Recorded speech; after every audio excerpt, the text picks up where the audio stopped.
Assalamualaikum warahmatullahi wabarakatuh. Perkenalkan, nama saya Umi Maulina dengan NIM 22040146. Di sini saya akan mereview tentang materi dari mata kuliah Filsafat Umum.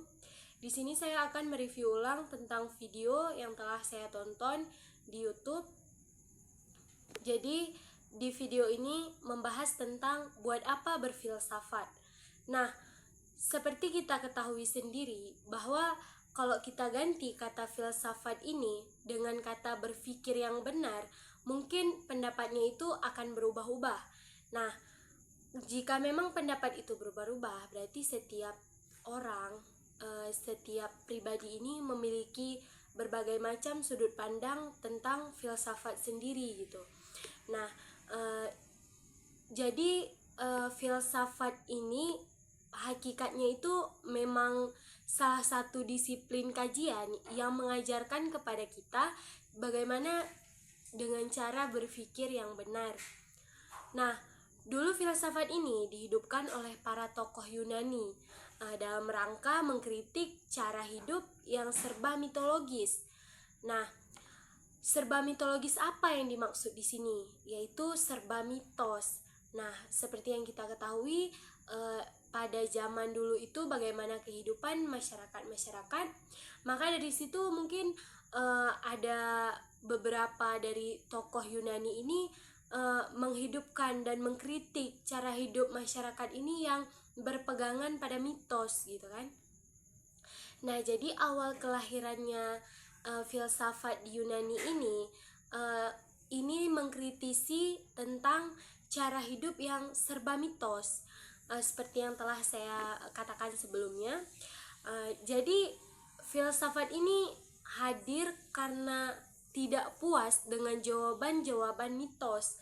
Jika dianalisakan dengan jawaban-jawaban kita sekarang, maka jawaban-jawabannya itu tidak masuk akal.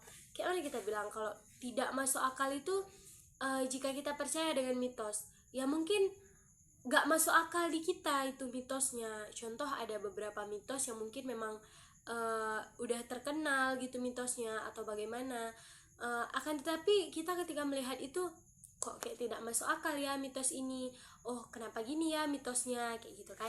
Karena kita manusia ini kadang kan ada ragu gitu tentang suatu mitos atau apa gitu kan. Nah, jadi ketika dianalisakan dengan jawaban-jawaban yang kita sekarang ini, maka bisa kita logikakan itu jawaban yang tidak masuk akal. Nah, jawaban yang diikuti begitu saja tanpa dipertanyakan. Nah, kalau misalnya kita tidak mempertanyakan pertanyaan itu, ataupun kita tidak tahu, oh ini bagaimana ya, oh ini gimana ya, nah maka dari situ kan kita ya masih tidak percaya gitu dengan mitos. Maka dari itu kita menganalogikannya dengan jawaban-jawaban kita sekarang kayak gitu kan. Nah, dapat kita simpulkan juga bahwa filsafat itu mengajarkan kita untuk memikirkan hidup.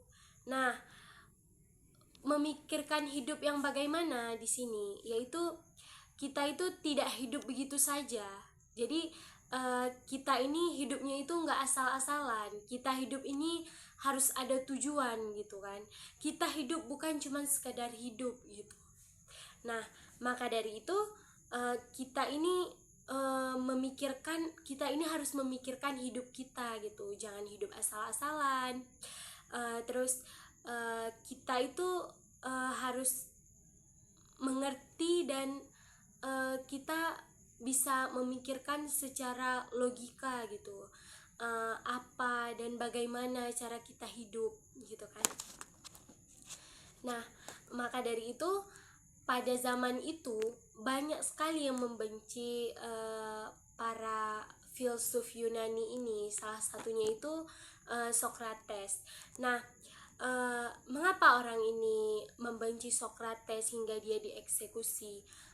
Itu karena masyarakat tadi mereka tidak menerima gitu bahwa yang telah mereka lakukan atau apa itu mitos gitu kan.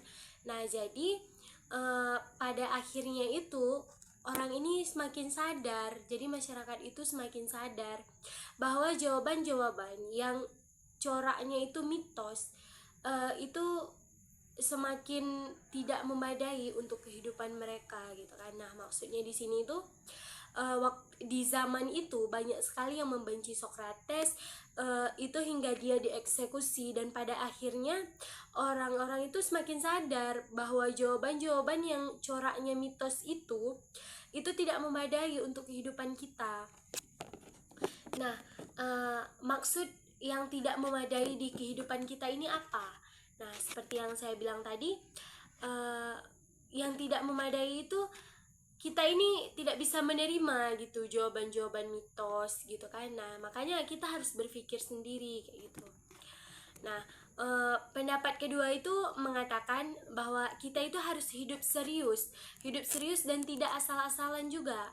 Nah, tidak hanya ikut-ikutan. Nah, garis besarnya tidak hanya ikut-ikutan. Akan tetapi, kita harus bisa menjawab apa dan bagaimana tentang kehidupan kita ini. Nah, tidak ikut-ikutan di sini itu dalam artian contoh kita bilang, kita ini hidup harus ada pegangan. Kita harus berpegang teguh pada sesuatu prinsip. Kita berpegang teguh pada prinsip kita itu sendiri. Contohnya kayak kita tidak ingin melakukan itu, akan tetapi karena kita ada pengaruh teman, kita diajak teman untuk melakukan hal yang itu memang sebelumnya itu di luar kendali kita, di luar prinsip kita. Maka dari itu kita merasa kayak, oh kok kita ini udah asal-asalan ya. Nah, jadi kok saya malah ikut-ikutan ya. Nah, seperti itu. Jadi maka baiknya itu kita tidak ikut-ikutan gitu. Kita hidup itu tidak asal-asalan, seperti itu kan. Jadi di balik itu semua itu kita harus bisa menjawab apa dan bagaimana tadi tentang kehidupan kita sendiri. Nah, kan hidup ini di tangan kita sendiri, diri kita sendiri itu kendalinya di diri kita gitu. Jadi kita harus bisa menentukan arah kita bisa memikirkan diri kita dan tidak asal-asalan gitu kan.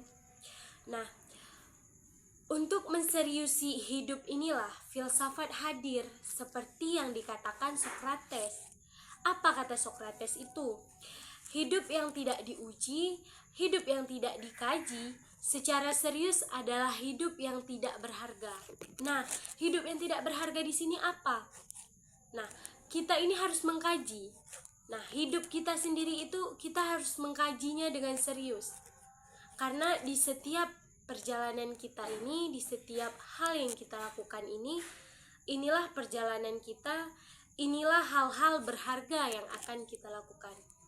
Hal-hal berharga yang harus kita pikirkan. Jika kita tidak memikirkan, jika kita asal-asalan dan tidak serius, maka bagaimana kita memegang kendali di diri kita sendiri, sedangkan kita ikut-ikutan, seperti itu.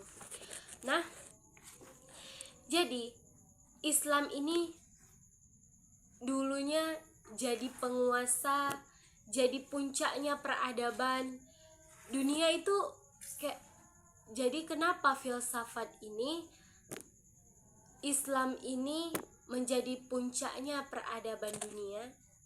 Itu ketika filsafat dan ilmu pengetahuan hidup, dan sampai hari ini, sampai di mana peradaban yang jaya ini, disitulah filsafat dan ilmu pengetahuan hidup. Nah, maksudnya di sini Islam ini kan dulunya bisa jadi penguasa, jadi peradaban, jadi puncaknya peradaban di dunia. Itu kenapa? Itu ketika filsafat dan ilmu pengetahuan itu hidup. Hidup yang bagaimana? Jadi disitulah letak kita sebagai masyarakatnya, kita sebagai manusianya yang bisa berpikir dengan kritis, yang bisa berpikir dengan benar. Sekian penjelasan dari saya tentang untuk apa berfilsafat. Mungkin ada kesilapan kata, saya mohon maaf. Semoga ibu dapat memakluminya. Saya akhiri, wassalamualaikum warahmatullahi wabarakatuh.